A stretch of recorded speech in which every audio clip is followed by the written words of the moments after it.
When attaching a leader to a fly line, some people prefer a loop-to-loop connection for the leader rather than using a nail knot to attach the leader to the fly line. And in this video we're going to show just one way to attach a braided loop connector to the end of your fly line so that you can use that loop then to attach your leader. There's several ways that a loop could be added to a fly line. This is just one way that we prefer to do it here at Flatslander Guide Service. In making our own loop connectors, one of the materials we use is a Cortland braided mono running line, which can come on spools, and by using this material and a bobbin threading tool, you can end up making your own loops which can then be attached to the end of your fly line.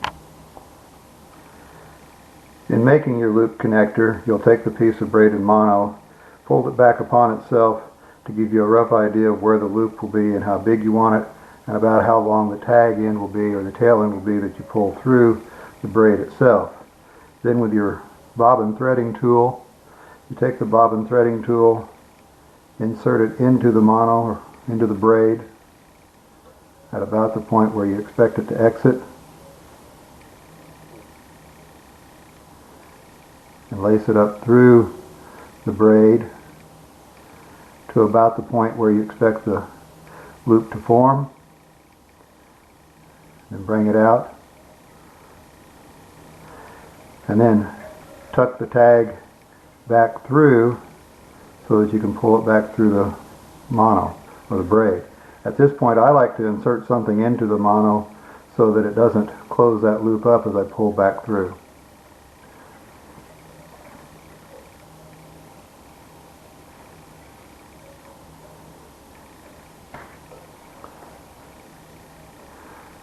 As you pull the mono back through, it forms a finger trap type effect.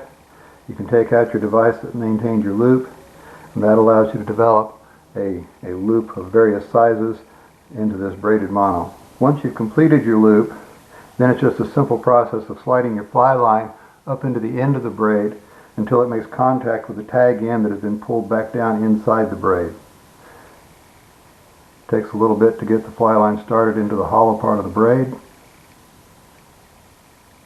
But at that point, it's just merely a matter of sliding the fly line up and into it, much like you did as a child with the paper Chinese finger trap puzzles that you might have used. And again, I like to slide the fly line clear up until it is making contact with the tag end, which has been pulled back down into the braid. At this point, it's just merely a matter of using some thread. I use fly tying thread to whip finish the end here, and I also do a whip finish over the end of the fly line and the end of the tag just to secure that, to keep it from coming undone. I think that the heat shrink tubings that usually come with the pre-made ones has a tendency to slip off, and so that's why I like to use the whip finish. When securing the loop to the fly line, I like to use thread from my fly tying kit to whip finish at this point of the connection and up here at the end. And because I like to use black thread, I'm changed the background color here so hopefully it shows up a little bit better. In using your bobbin as a whip finisher for this process, you want to make sure that the thread doesn't slip on the bobbin, and so what I do is I take the spool out, wrap it around the leg of the bobbin several times to add a little bit more friction so that it doesn't slide so easily through the bobbin.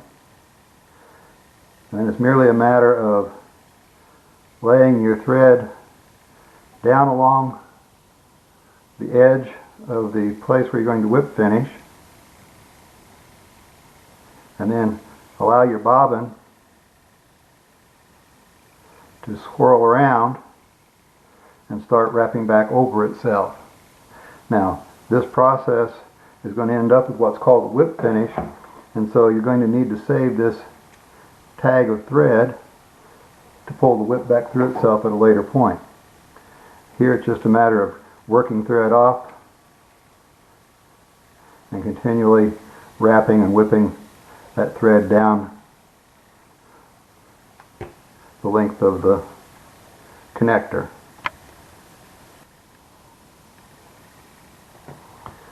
Once you've wrapped to the end of the connector that you've attached and covered the free ends of it, you need to be able to pull your source thread back under itself, making what's called the whip finish.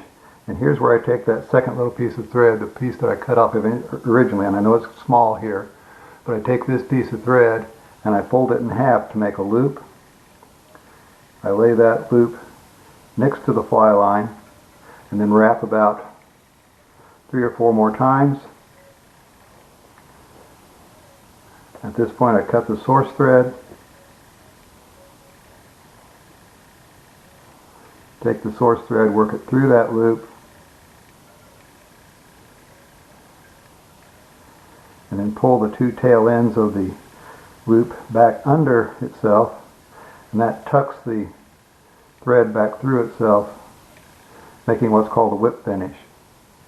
At this point you can just trim the ends and that particular whip is finished.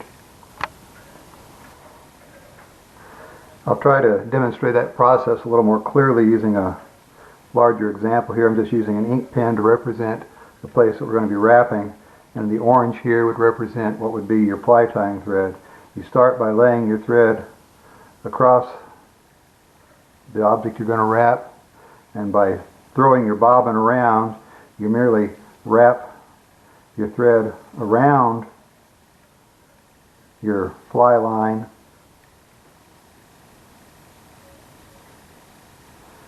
and your connector. And then once you've wrapped over the connector entirely and the free ends of the connector that were exposed, this is when you would take that second piece of thread. In this case I'm going to use orange cord again. You're going to fold it